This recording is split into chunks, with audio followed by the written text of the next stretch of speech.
اب ہم گرامی قدر جناب مولانا آفتاب عالم صاحب خیر آبادی مبلغ دارالعلوم ندوۃ العلماء، جب یہ بات کہی جائے تو ہم شاید سمجھ نہیں پاتے ہیں کہ کیا بات کہی گئی۔ بات یہ ہے کہ ندوۃ العلماء کی جانب سے بحیثیت مبلغ یعنی دعوت و تبلیغ کی نمائندگی جو پورے ہندوستان میں کرتے ہیں، پورے ہندوستان کے مختلف شہروں میں جنہیں دارالعلوم ندوۃ العلماء کے مبلغ کی حیثیت سے نمائندہ بنایا جاتا ہے، آپ کی شخصیت موجود ہے، ہم بھرپور استفادے کا ارادہ رکھتے ہیں۔ جناب والا سے درخواست ہے کہ اپنے خطاب سے ہمیں سرفراز فرمائیں۔ من الشیطان الرجیم، بسم اللہ الرحمن الرحیم، الحمد للہ رب العالمین، والصلاة والسلام على رسوله الكريم محمد وآلہ وصحبہ اجمعین، اما بعد، قال اللہ عز وجل، اعوذ باللہ من الشیطان الرجیم، کنتم خیر امہ اخرجت للناس تأمرون بالمعروف وتنہون عن المنکر وتؤمنون باللہ، صدق اللہ العظیم۔ وقال النبی صلی اللہ علیہ وسلم، من تشبہ بقوم فہو منہم، او کما قال علیہ الصلاة والسلام۔ اللہ کے محبوب بندوں، مسجد صفا میں آج اللہ تعالیٰ نے بھیجا ہے تاکہ میں آپ کے سامنے قرآن و حدیث کی روشنی میں کچھ باتیں رکھوں۔ دیکھو میرے بھائیوں، آج 11 ربیع الاول ہے اور کل 12 ربیع الاول ہوگی۔ آپ صلی اللہ علیہ وسلم کی تاریخ ولادت میں چند قول ملتے ہیں، ایک 12 ربیع الاول کا ملتا ہے اور دوسرا 9 ربیع الاول کا ملتا ہے۔ علامہ شبلی رحمت اللہ علیہ نے 9 ربیع الاول کو ترجیح دی ہے اور بعض حضرات نے 12 کو کہا ہے۔ جہاں تک آپ صلی اللہ علیہ وسلم کا دنیا سے جانا رحلت فرمانا ہے، اس پہ سب کا اتفاق ہے کہ 12 ربیع الاول ہے۔ ہماری اور آپ کی زبان پر بھی یہ جملہ آتا ہے 12 وفات۔ ربیع الاول کا جب موقع آتا ہے تو ہم آپ جشن کے ماحول میں، خوشی کے ماحول میں اور اچھے اچھے جلسے اور جلوس کے ماحول میں ہو جاتے ہیں۔ لیکن کبھی ہم نے غور کیا، کبھی ہم نے اس پر توجہ دی کہ آمد رسول صلی اللہ علیہ وسلم پر ہم جشن کا ماحول بناتے ہیں، مناتے ہیں، لیکن نبوت کے بعد کی جو زندگی ہے اس زندگی کو کیا ہم اپنے لیے آئیڈیل بھی سمجھتے ہیں؟ یہ بات اچھی طرح یاد رکھنا، آپ صلی اللہ علیہ وسلم کی ولادت شریفہ سے لے کر نبوت تک اور نبوت کی بعد کی پوری زندگی 63 سالہ زندگی، یہ ایسی زندگی ہے کہ اگر آج آپ اس پر سروے کریں، سرچ کریں، اس پر توجہ دیں تو انشاءاللہ ولادت شریفہ سے لے کے نبوت تک اور نبوت سے لے کر آپ صلی اللہ علیہ وسلم کی حیات طیبہ تک ہمارے اور آپ کے سامنے اگر کتنا بھی کوئی مقنی ہو کسی بھی طرح توجہ دے تو انشاءاللہ ایک نقطہ بھی داغداری کا کسی شخص کو نہ ملے. ایسے نبی اللہ تعالیٰ نے ہمیں عطا کیا ہے.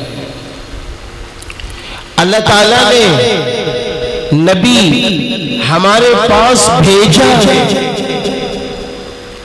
ایک ہوتا ہے کہ آپ ہیں، آپ اپنے بیٹے کو اپنے ایک دعوت نامے کے ساتھ کہ میرے بیٹے کا ولیمہ ہے، میرے بیٹے کا ولیمہ ہے، تو کیا کرتے ہیں ہم؟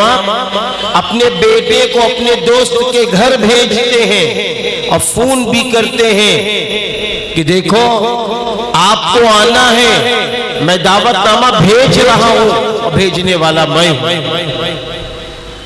اگر وہ آپ کے دعوت نامے پر اگر وہ نہ آئیں تو بتائیے آپ کو کتنا دکھ ہوتا ہے، کتنی تکلیف ہوتی ہے. میرے اللہ نے، آپ کے اللہ نے، سارے جہان کے اللہ نے آخری پیغمبر حضرت محمد عربی صلی اللہ علیہ وسلم کو بھیجا ہے اور نمونہ بنا کے بھیجا ہے، نمونہ بنا کے بھیجا ہے. لَقَدْ كَانَ لَكُمْ فِي رَسُولِ اللَّهِ أُسْوَةٌ حَسَنَةٌ. اللہ تعالیٰ نے فرمایا ہم نے محمد صلی اللہ علیہ وسلم کو تمہارے لیے نمونہ بنایا، آئیڈیل ہے آپ. اور کیسے آئیڈیل ہے اچھی طرح آپ جانتے ہیں. دنیا کے اندر ہم دیکھتے ہیں ایک انسان عالم ہے، فاضل ہے، مفتی ہے، قطب ہے، پیر ہے، ابدال ہے، یا اسی طریقے سے وہ دنیا کے اندر ڈاکٹر ہے، انجینئر ہے. کوئی انسان جب دنیا سے جاتا ہے تو دوسرے لوگ یہ کہتے ہیں کہ یہ شخص جو دنیا سے گیا ہے اس کی بہت ساری تمنائیں تھی بھی پوری نہ ہوئی، بہت سارے کام ادھورے رہ گئے، بہت سارے کام ادھورے رہ گئے. ایسا ہوتا کہ نہیں ہوتا؟ لیکن قربان جائیے حضرت آمنہ کے لال پر، قربان جائیے حضرت عبداللہ کے بیٹے پر، قربان جائیے رحمت للعالمین حضرت محمد عربی صلی اللہ علیہ وسلم کی ذات گرامی پر کہ اللہ نے آپ کو جو آئیڈیل بنا کر بھیجا، نمونہ بنا کر بھیجا، تو آپ نے آئیڈیل اور نمونے کا حق ادا کر دیا ہے. آپ جب اس دنیا سے جانے والے تھے حجۃ الوداع کے موقع پر جب 1,20,000 صحابہ رضی اللہ عنہم اجمعین موجود تھے تو آپ نے فرمایا اے صحابہ بتاؤ ہم نے کما حقہ اسلام کو آپ تک پہنچا دیا، شریعت کو آپ تک پہنچا دیا. تو سارے کے سارے صحابہ نے ایک آواز میں فرمایا تھا کہ آپ نے کما حقہ پوری شریعت کو پہنچا دیا، پوری شریعت کو پہنچا دیا. تو اللہ تعالیٰ نے آپ کو ایسا بنا کر بھیجا جو آئیڈیل جس طرح اللہ نے آپ کو بنایا تھا، اللہ تعالیٰ کی طرف سے ایسی مدد ہوئی کہ آپ مکمل طور پر نمونہ بن کر پوری دنیا کو پورے قرآن پاک پر عمل کیسے کیا جائے، اللہ کو کیسے راضی کیا جائے، کیسے زندگی گزاری جائے، کیسے کھانا کھایا جائے، کیسے پانی پیا جائے، کیسے بزنس کیا جائے، کیسے تجارت کی جائے، کیسے زراعت کی جائے، کیسے شادیاں کی جائیں، کیا کیا ہمیں کرنا ہے. انسان کے پیدا ہونے سے لے کر انسان کی وفات تک کیا کیا ہوگا، یہ سب کچھ میرے محبوب نبی صلی اللہ علیہ وسلم نے عمل کر کے دکھا دیا. اس لیے پیارے مسلمانوں آج ہمیں آپ کو کہیں جانے کی ضرورت نہیں ہے. کسی اور کے نمونے کو اختیار کرنے کی ضرورت نہیں ہے۔ آج ہمیں ضرورت ہے کہ اپنی شادی میں، اپنے بزنس میں، اپنی تجارت میں، اپنے گھر کے رہن سہن میں رسول اللہ صلی اللہ علیہ وسلم کے نمونے کو سامنے رکھ لیں، انشاءاللہ دنیا میں بھی عزت مل جائے گی، بعد مرنے کے بھی عزت مل جائے گی۔ اور اگر ہم نے یا آپ نے، کسی نے بھی میرے نبی کی زندگی کے نمونے کو سامنے رکھ کے زندگی نہ گزاری تو اللہ کے یہاں کوئی مدد کے وعدے نہیں۔ اگر ہماری زندگی، آپ کی زندگی سنت نبی صلی اللہ علیہ وسلم کے مطابق گزر رہی ہے تو ہماری دنیا بھی اچھی بنے گی، آخرت بھی اچھی بنے گی۔ حضرت انس رضی اللہ عنہ فرماتے ہیں کہ رسول اللہ صلی اللہ علیہ وسلم نے فرمایا، جس شخص نے میری سنتوں کو زندہ کیا اس نے مجھ سے محبت کی، اور جس نے مجھ سے محبت کی وہ میرے ساتھ جنت میں۔ آپ صلی اللہ علیہ وسلم نے فرمایا، جس شخص نے مجھ سے نفرت کی، تو صحابہ نے پوچھا اللہ کے رسول آپ سے نفرت کون کرتا ہے؟ تو آپ صلی اللہ علیہ وسلم نے فرمایا، جو میرے طریقے کا انکار کرے، میری سنتوں کا انکار کرے، میرے نقش قدم کا انکار کرے، وہ مجھ سے نفرت کرتا ہے۔ اور جو نفرت کرتا ہے اللہ تعالیٰ اس کی مدد نہ دنیا میں کرتا ہے نہ آخرت میں کرتا ہے۔ حضرت محمد عربی صلی اللہ علیہ وسلم نے یہ بات بھی ارشاد فرمائی، فرمایا کہ جب میری سنتیں مٹائی جا رہی ہو، میری سنتوں کو، میرے طریقے کو، میری عادتوں کو لوگ فراموش کر رہے ہو، ایسے موقع پر جو میری ایک سنت زندہ کر لے گا تو آپ صلی اللہ علیہ وسلم نے فرمایا اسے 100 شہیدوں کا ثواب۔ ایک اور موقع پر آپ صلی اللہ علیہ وسلم نے یہ بات بھی فرمائی، فرمایا کہ دیکھو اگر تم نے میرا ایک طریقہ زندہ کیا، تمہیں دیکھ کر دوسروں نے اور طریقہ زندہ کیا، تیسرے نے اور طریقہ زندہ کیا، اور پھر اس کے بعد یہ تعداد بڑھتی گئی، اللہ ان سب کو ثواب دے گا، اور ان سب کا ثواب پہلے شخص کو ملے گا جس نے میری شریعت کو اور میرے نظام کو آگے بڑھایا۔ میرے بھائیوں، رسول اللہ صلی اللہ علیہ وسلم کی سنتوں کو زندہ کرنے میں ہمیں ذرہ برابر شرم نہیں کرنی چاہیے۔ آج بڑے دکھ کے ساتھ کہنا پڑتا ہے، ہمیں شرم آتی ہے۔ حضرت حذیفہ رضی اللہ تعالیٰ عنہ بہت بڑے امیروں کے یہاں دسترخوان بچھا ہوا ہے، دسترخوان بچھا ہوا ہے، آپ کھانا تناول فرما رہے ہیں، ایک لقمہ گر جاتا ہے، آپ دسترخوان سے لقمہ اٹھا کے کھا لیتے ہیں۔ آپ کے پاس بیٹھنے والوں نے کہا کہ یہ کیا کر رہے ہیں، یہاں یہ سب چیزیں معیوب سمجھی جاتی ہیں۔ تو آپ نے فرمایا ان احمقوں اور بے وقوفوں کی وجہ سے ہم اپنے محبوب نبی صلی اللہ علیہ وسلم کا طریقہ بھول جائے، ہم اپنے محبوب نبی کی سنت کو چھوڑ دیں۔ حذیفہ سے یہ نہیں ہو، یہی وہ سنتیں ہیں جن کے متعلق میرے محبوب نبی نے یہاں تک فرمایا کہ اے میرے جانثار صحابہ، میں جا رہا ہوں لیکن دو چیزیں چھوڑ کر جا رہا ہوں، ایک تو توحید یعنی کلام اللہ کو چھوڑ کر جا رہا ہوں، اور دوسرے اپنی سنتوں کو چھوڑ کر جا رہا ہوں۔ جب تک تم اس کو مضبوطی سے پکڑے رہو گے تو تم گمراہ نہیں ہوگے، گمراہ نہیں۔ آج ہمارا حال کیا ہے؟ آج ہماری سوچ کیا ہے؟ ہم نے کبھی غور کیا کہ ہمارے یہاں دسترخوان بچھائے بغیر ہم کھانا کھا لیتے ہیں؟ ہم نے کبھی غور کیا کہ نبی کا طریقہ یہ ہے کہ دسترخوان بچھا کر کھانا کھایا جائے؟ ہم الٹے ہاتھ سے پانی پی لیتے ہیں، الٹے ہاتھ سے کھانا کھا لیتے ہیں، ہمارے بچے الٹے ہاتھ سے کھانا کھا لیتے ہیں۔ ہم نے کبھی غور کیا کہ ہم نے نبی کی سنت کو توڑ دیا ہے؟ کیا میرا اللہ خوش ہو؟ ایک موقع پر رسول اللہ صلی اللہ علیہ وسلم ایک بچے کو دیکھتے ہیں، وہ بچہ کھانا کھاتا ہے، الٹے ہاتھ سے کھاتا ہے، آپ فوراً ٹوک دیتے ہیں کہ بیٹے سیدھے ہاتھ سے کھانا کھاؤ۔ کھانا کھا۔ اس لیے آج ضرورت اس بات کی ہے کہ صبح آنکھ کھلے اس وقت سے لے کر شام تک، شام سے لے کے رات تک، رات سے لے کے صبح تک ہم کو فیصلہ لینا ہوگا، ہم کو غور کرنا ہوگا کہ ہمارا ہر عمل سنت کے مطابق، ہمارا ہر عمل سنت کے مطابق۔ اور جب سنتیں زندہ ہوگی تو میرے محبوب نبی صلی اللہ علیہ وسلم فرما رہے ہیں کہ جب میری امت میری سنت کو زندہ کرے گی، اللہ 4 طریقے سے اس کا اکرام فرمائیں گے۔ پہلا اکرام یہ ہوگا، اللہ تعالیٰ اس کو دین میں پختہ کر دے گا۔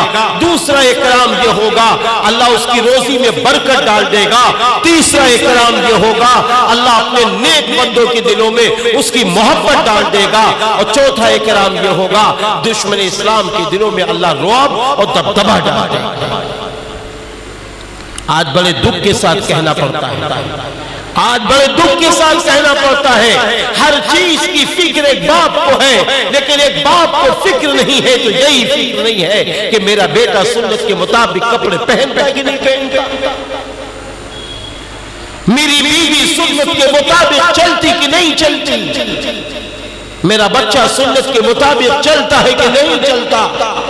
ایک باپ کو یہ فکر نہیں ہے، ایک باپ کو اس بات کی فکر ہے میرے بیٹے کے پاس 2 جوڑے ہیں، تیسرا جوڑا نہیں ہے، اس کو بنوا کے دے دیا جائے۔ لیکن ایک باپ کو یہ فکر کیوں نہیں ہے کہ میرا بیٹا بے نمازی ہے، یہ نماز کب پڑھے گا؟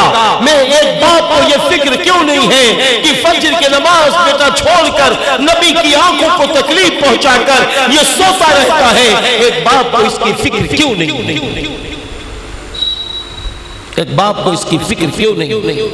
ایک باپ کو اس کی فکر کیوں نہیں ہے کہ آج بیٹا انگلش میں ماہر، ہندی میں ماہر، ہندی میں ماہر، سائنس میں ماہر، میتھ میں ماہر، لیکن میرا بیٹا قرآن پڑھا ہوا نہیں ہے، میرا بیٹا اسلامیات سے ناواقف ہے، میرا بیٹا ایمانی صفات سے ناواقف ہے، میرا بیٹا قرآن کا پڑھنا نہیں جانتا، میرا بیٹا اردو کا لکھنا پڑھنا نہیں جانتا۔ اس کی فکر ماں باپ کو کیوں نہیں؟ ہمیں اپنے بیٹوں کو ڈاکٹر بنانا ہے، انجینئر بنانا ہے، پروفیسر بنانا ہے۔ پرائمری میں لے جاؤ، ہائی اسکول میں لے جاؤ، انٹر میں لے جاؤ، کالجوں میں لے جاؤ، لیکن اس سے پہلے اپنے بچوں کو مدرسوں میں لے جاؤ، مکتب میں لے جاؤ۔ پہلے ان کو قرآن پڑھوا دو، پہلے ان کو اردو دینیات سکھا دو، اور اس کے بعد ان کو اللہ رسول سے واقف کرا دو۔ پھر آپ ان کو ڈاکٹر بناؤ، انجینئر بناؤ، پروفیسر بناؤ۔ انشاءاللہ یہ ایماندار ڈاکٹر بن کے چمکے گا، انشاءاللہ یہ ایماندار تاجر بن کے چمکے گا، انشاءاللہ یہ دیانتدار بن کے چمکے گا، یہ انسانوں کی خدمت کر کے خوش ہوگا۔ اس کو پیسوں سے محبت نہ ہوگی، اس کو اللہ رسول سے محبت ہوگی۔ ایسے حالات آ جائیں گے، ایسا ماحول بن جائے گا۔ اس لیے آج ہمیں سب سے پہلا فیصلہ لینا ہے کہ ہم کو سنت کو مضبوطی سے پکڑ لینا ہے۔